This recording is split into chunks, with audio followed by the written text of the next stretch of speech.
Algebra में जब भी हम कोई मैथमेटिकल ऑपरेशन करते हैं, चाहे वो एडिशन हो, सब्ट्रैक्शन हो, मल्टीप्लिकेशन या डिवीजन हो, हम नंबर्स तो यूज़ करते ही हैं, साथ ही साथ हम लेटर्स को भी यूज़ करते हैं।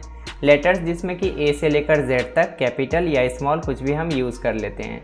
बट जब हमारे पास 0 से लेकर 9 तक इतने सारे डिजिट्स हैं और उससे हम कितना भी बड़ा नंबर फॉर्म कर सकते हैं और कितना भी छोटा नंबर फॉर्म कर सकते हैं, तो हम लेटर्स को क्यों ऐड करते हैं या सब्ट्रैक्ट करते हैं? कोई भी मैथमेटिकल ऑपरेशन में हम लेटर्स को क्यों इंक्लूड करते हैं, इसी के बारे में हम डिटेल में इस चैप्टर में पढ़ने वाले हैं। ये वीडियो चैप्टर 6 के लिए, जिसमें कि हम अलजेब्रा के बारे में बेसिक जितना चीज़ है सबको समझेंगे और उसके बाद एक एक वर्कशीट करके हम लोग एक एक वीडियो में पूरे चैप्टर को कंप्लीट कर लेंगे।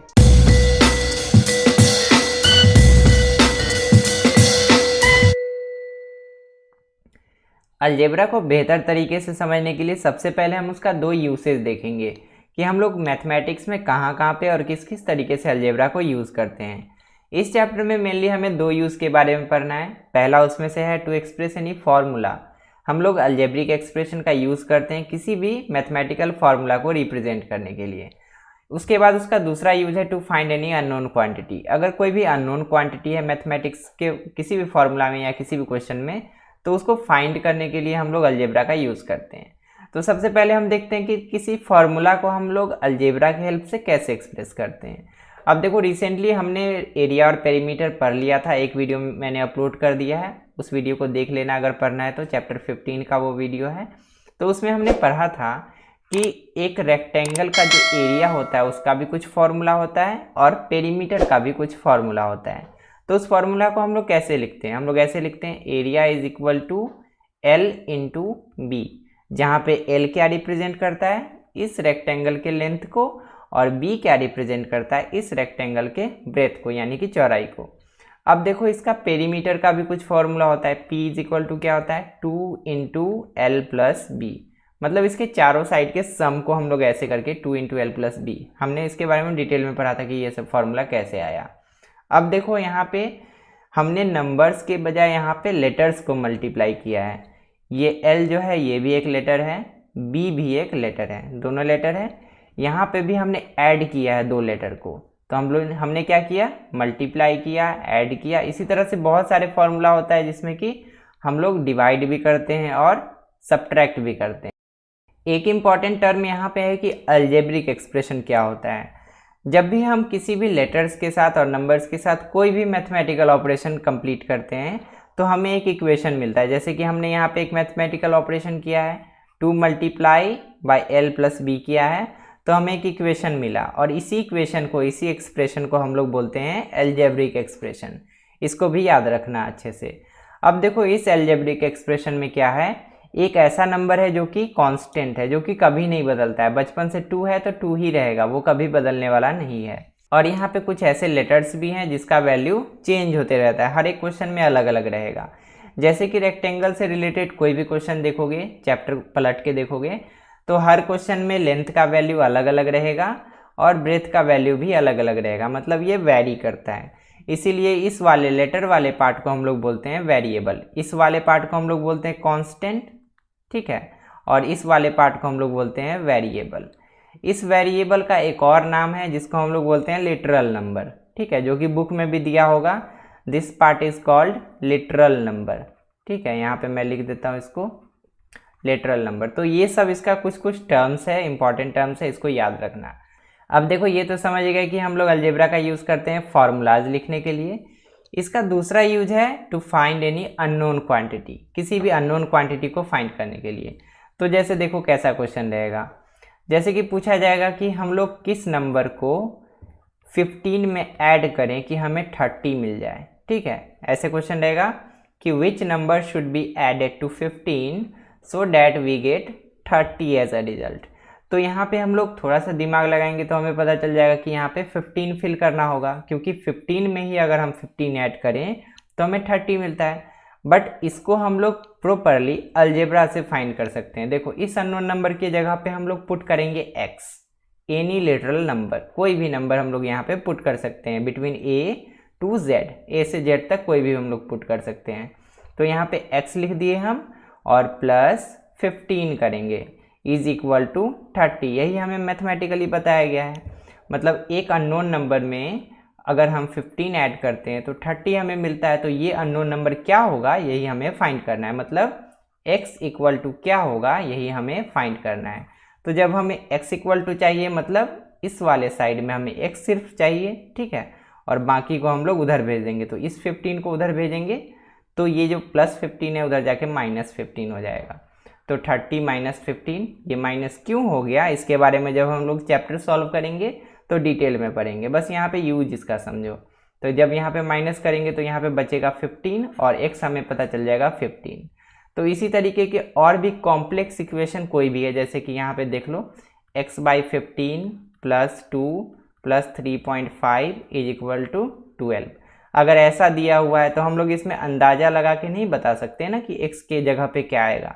तो ऐसे ऐसे कॉम्प्लिकेटेड इक्वेशंस को हम लोग सॉल्व कर सकते हैं यूजिंग अलजेब्रा। तो ये हो गया इसका 2 इंपॉर्टेंट यूज, इसको ध्यान में रखना। इसी से रिलेटेड क्वेश्चंस आगे के वर्कशीट में हमें करने हैं। अब देखते हैं कि अलजेब्रा में हम कोई भी मैथमेटिकल ऑपरेशन कैसे करते हैं। तो इसका कोई स्पेशल रूल नहीं है, जैसे कि हम लोग नॉर्मल नंबर्स के साथ करते हैं, एडिशन, सब्ट्रैक्शन, मल्टीप्लिकेशन और डिवीजन। सिमिलरली हम लोग अलजेब्रा में भी सेम टाइप से कोई भी मैथमेटिकल ऑपरेशन करते हैं। तो सबसे पहले देखते हैं कि एडिशन कैसे होता है अलजेब्रा में। तो एडिशन का 2-3 केस हो सकता है, 2-3 एग्जाम्पल लेके हम समझते हैं। सबसे पहले हम देखते हैं कि अगर लिटरल नंबर सेम टाइप का हो, जैसे कि a + a + a + a, यहाँ पे देख सकते हो कि एक ही लिटरल नंबर बार बार ऐड हो रहा है। तो जब एक ही नंबर बार बार ऐड हो तो हम काउंट करते हैं कि वो कितनी बार ऐड हुआ है। तो यहाँ पे देखो 1 2 3 4 टाइम्स ऐड हुआ है, तो हम उसको 4 से मल्टीप्लाई कर देते हैं, ठीक है, 4 × a। और इसको और सिंप्लीफाई करके हम लोग 4a भी लिख सकते हैं। ये हम लोग जब मल्टीप्लाई वाला एग्जाम्पल देखेंगे तो उसमें देखेंगे ये, ठीक है।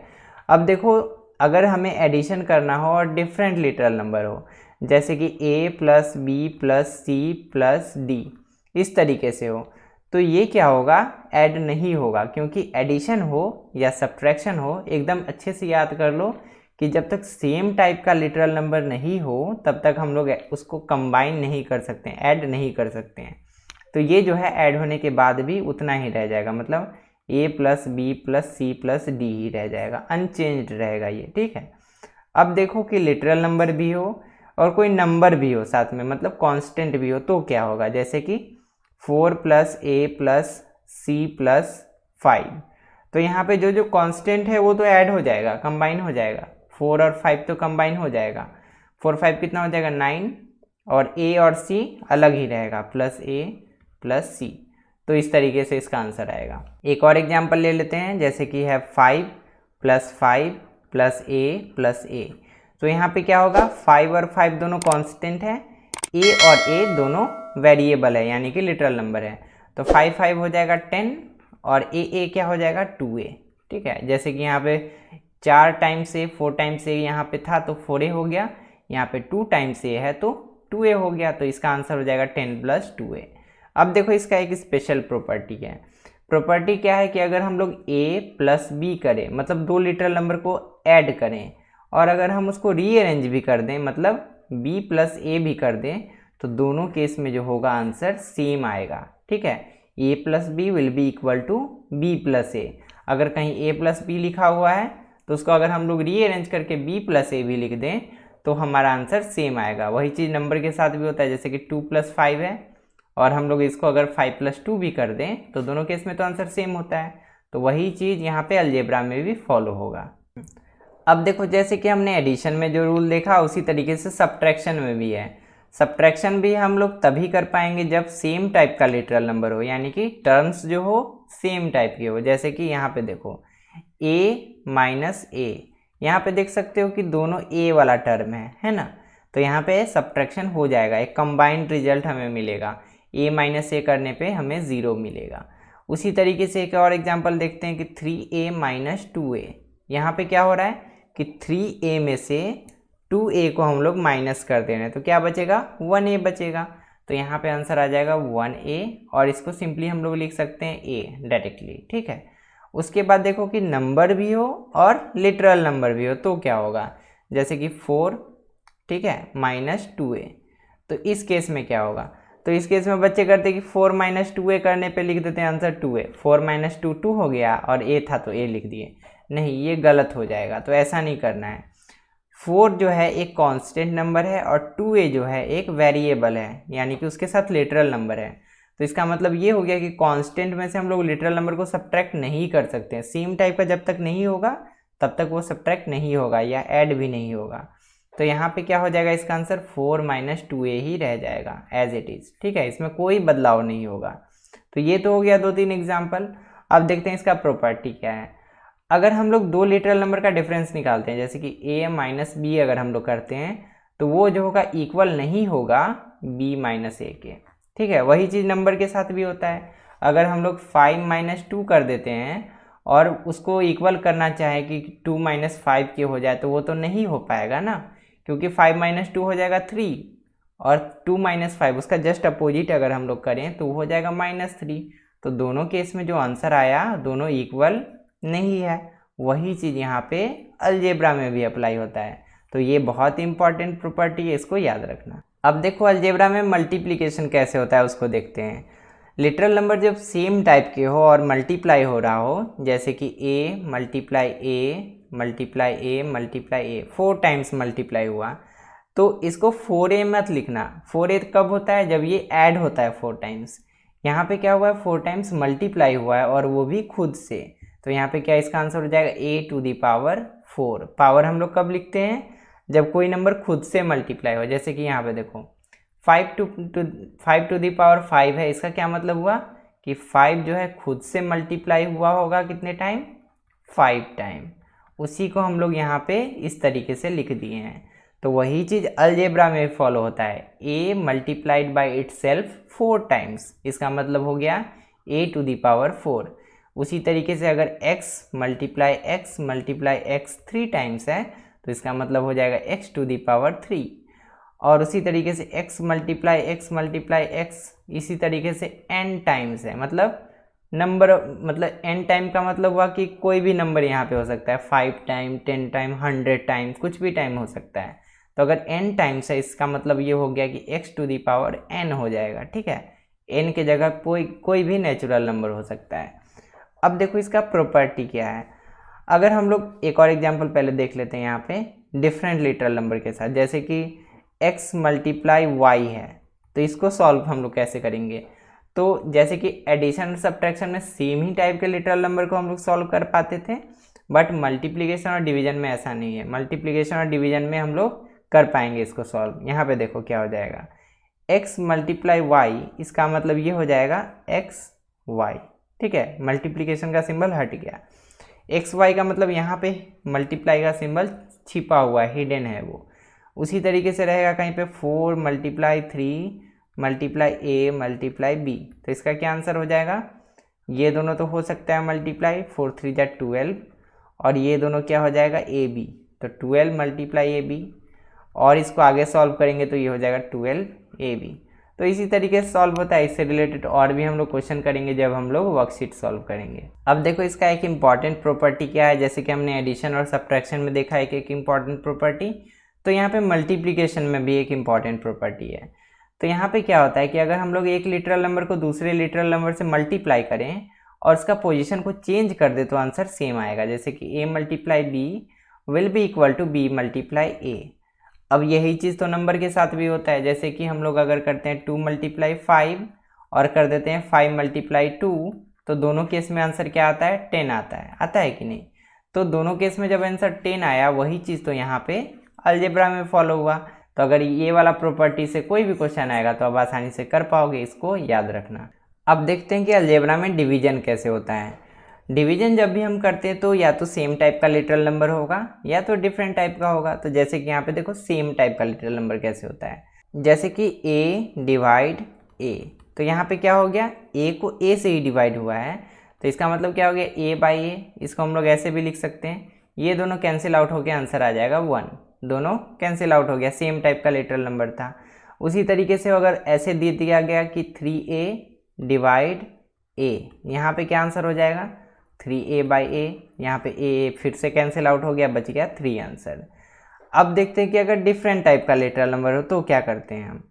यहाँ पे अगर दे दिया गया है y डिवाइडेड बाई x, तो यहाँ पे क्या हो जाएगा, इसको हम लोग लिख देंगे y बाई एक्स, यही इसका आंसर हो जाएगा। अगर ऐसे दे दिया कि 4x डिवाइड 3y, तो इसको हम लोग कैसे लिखेंगे, 4x बाई 3y। अगर कोई कैंसिल आउट होने वाला होगा तो उसको कैंसिल आउट कर देंगे। एक और एग्जांपल देख लो, जैसे कि है ऐसे 5x स्क्वायर डिवाइड 3x, तो यहाँ पे इसका आंसर क्या हो जाएगा, 5x स्क्वायर बाई 3x। यहाँ पे देखो x स्क्वायर का क्या मतलब हुआ, 2x उसके पास है, मतलब इसको अगर हम लोग एक्सपेंड करके लिखे तो ये ऐसे होगा 5x इंटू एक्स और नीचे में क्या है 3x, तो ये एक x कंप्लीट कैंसिल आउट हो जाएगा और बचेगा क्या 5x बाई 3। इस तरीके से हम लोग सॉल्व कर सकते हैं। तो ऐसा क्वेश्चन भी हम लोग वर्कशीट में आगे करने वाले हैं। अब देखो डिवीजन का प्रॉपर्टी क्या है। डिवीजन में क्या होता है कि अगर हम लोग एक लिटरल नंबर को दूसरे से डिवाइड करें, जैसे x बाई वाई करें, तो वो इक्वल नहीं होगा उसके अपोजिट से, मतलब y बाई एक्स के इक्वल नहीं होगा। इसका एक और एग्जांपल देख सकते हो कि नंबर में क्या होता है 2/3 जो होता है इक्वल नहीं होता है ना 3/2 के, दोनों अलग अलग होता है ना। अगर हम लोग नंबर को एक्सचेंज कर दें तो वैल्यूज़ डिफरेंट आएगा। वही चीज़ यहाँ पे अलजेब्रा में भी फॉलो होता है। तो इस तरह से हमने इस वीडियो में अलजेब्रा का जो भी बेसिक कॉन्सेप्ट था सबको सीखा। आने वाले वीडियोस में हम लोग एक एक वीडियो में एक एक वर्कशीट कंप्लीट करते चलेंगे और 5-6 वीडियो में ये पूरा चैप्टर कंप्लीट हो जाएगा। अगर आज का वीडियो अच्छा लगा, हेल्पफुल लगा, तो इस वीडियो को लाइक कर देना, चैनल को सब्सक्राइब कर लेना और इस वीडियो को अपने क्लासमेट के साथ ज़रूर शेयर करना। तो मिलते हैं अगली वीडियो में एक नए वर्कशीट के साथ। तब तक के लिए अपना ध्यान रखो और अच्छे से पढ़ाई करते रहो।